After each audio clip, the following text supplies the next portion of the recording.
આટલી ભૂલો ના કરવી, ખોટી વ્યક્તિ પાસે સચ્ચાઈની આશા ન કરવી, દગાબાજ કે કપટી માણસનો વિશ્વાસ ન કરવો, જેણે સંબંધો સામેથી છોડ્યા કે સંબંધોની કદર નથી કરી એને મનાવવા જવું નહીં, તેને છોડીને શાંતિ લેવી.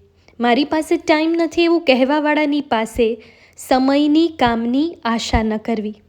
મોઢે જુદું પાછળથી જુદું બોલનારને વાત કરતાં પહેલાં ધ્યાન રાખવું.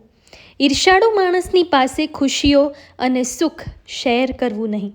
અભિમાની કે સ્વાર્થી વ્યક્તિ પાસે લાગણીની આશા કરવી નહીં. પોતાની જાતને મહત્ત્વ આપતા અને ઈગો રાખીને ચાલતા માણસની સાથે મિત્રતા કરવી નહીં. બેઈમાન મતલબી માણસોની પાસે ઈમાનદારીની આશા કરવી નહીં.